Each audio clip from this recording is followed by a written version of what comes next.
I think it sucked because I know a lot of people who suffered from it. I know a lot of people that moved out of Los Angeles between the pandemic and the strike. They were like, I don't need to be here. And I hope that they don't regret that.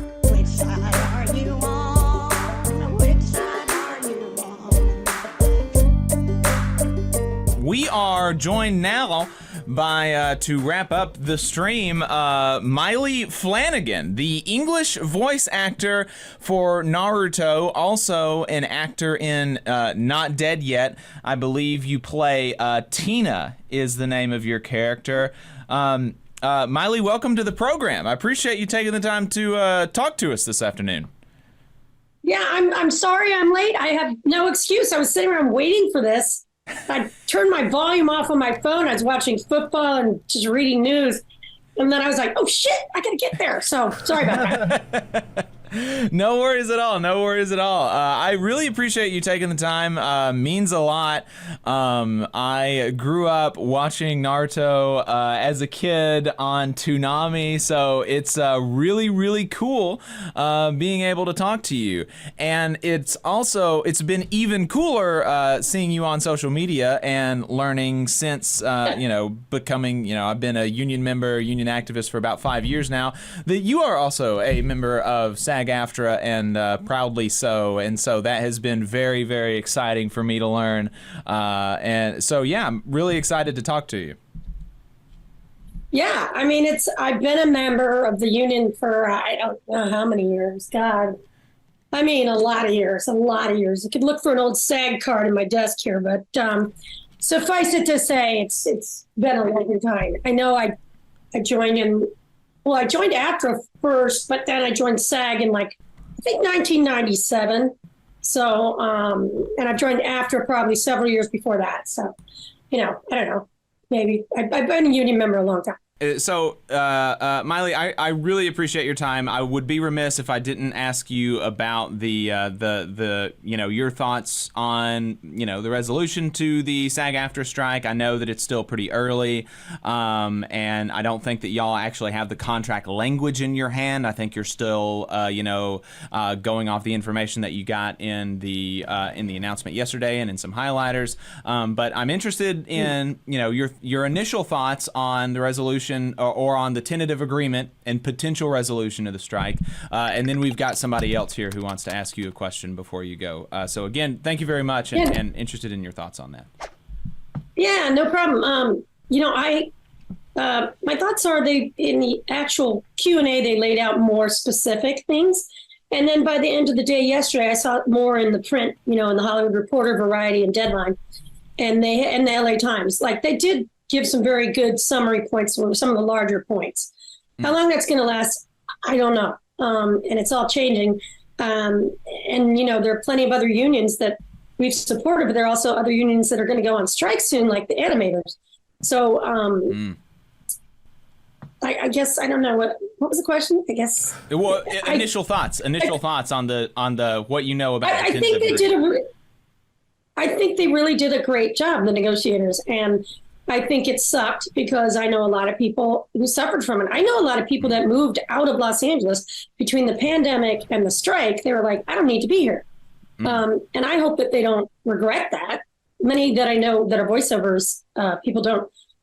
They can do voiceover now pretty much from everywhere, but I think it helps to be here in LA or bigger markets. Right. But I think they did a good job. And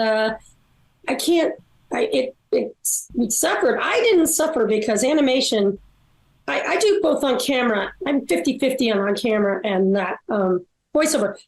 I never had a slow period. So not even during the pandemic. So I'm one of the lucky ones that, but I have friends that were, having to go to the fund and get money to pay their mortgage and all that kind of stuff. Absolutely. I think they did a good job, and I'm very thankful and hopeful. Hey, 5 seconds. Just wanted to say that this is only possible because of our donors. If you want to see more of this, then consider donating yourself at tvlr.fm/donate. Yeah. I just wanted to chime in to say I wanted to bring back a point that you made earlier, which is that it impacted a lot of working people. Teamsters, IATSE members, right? Restaurant people. Yes, mean, absolutely. like restaurants and bars, like, you know what I mean? Like Right. all the places around the studios where people would pour out of work and, you know, go have a couple drinks, and after shows they would go. Caterers, I mean, people that would cater every Tuesday night for a live taping of a sitcom, you know, and they're out of work. Yeah, they're out of work and having a sacrifice. And then on top of that, you know, the really thankless work of actually, you know, being the negotiator, the guy or the gal who has to sit across from the boss and try to make them see some amount of sense and do everything that you can for your members. You know, that is some real thankless work. Definitely. I will say, to our advantage, a lot of the people at the very top of our union have already made a lot of money. So, you know, it's not necessarily like being someone at a trucking company who becomes the leader of the negotiations and they, you know, whatever it is. I don't know. But, you know, a lot of those people definitely have some money stowed away. And they're all, you know, I'll tell you one quick thing. Yeah, no, I wasn't even saying that necessarily like they're having to go without money, just like negotiations are hard work. Like, oh, yeah. Yeah. And 5 months of negotiations is hard work. Yeah. You know, and more power to them. They gave up a lot of their lives and families and stuff like that. I will say this, though. I wasn't one of those actors that posted it, but I totally saw that drop. Netflix and all the streaming.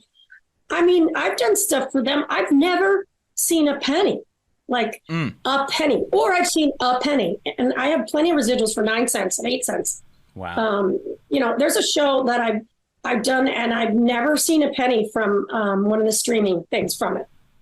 Never a penny, which is not, you know, it's not great. And I make more as a guest star on shows now than I did like as a guest star 10 years ago. I made more money per week than I do now. Wow, that is so we had to give up a lot. But I tell you, I travel around the country and I met people from all over. And like I was in the home of Walmart there in Arkansas, and it's just like everybody in that town works for Tyson Chicken and Walmart, and where I had this small convention and I went to it, and it's just like these Walmart heirs have $1 billion. What do they care if their workers don't have to get food stamps? To me, that's the biggest hypocrisy in the world.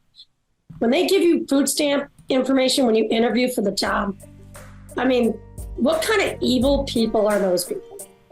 Yeah, you know, absolutely. You just saw a clip from the Valley Labor Report. We are live every Saturday morning from 9:30 a.m. till 12:30 p.m. And we pride ourselves on keeping all of our content free to everybody so that we can talk to as many working folks as possible. If you support the work that we're doing, you think that it's important, you think that it's good, then consider making a monthly contribution to the project, and you can do that on our website, tvlr.fm.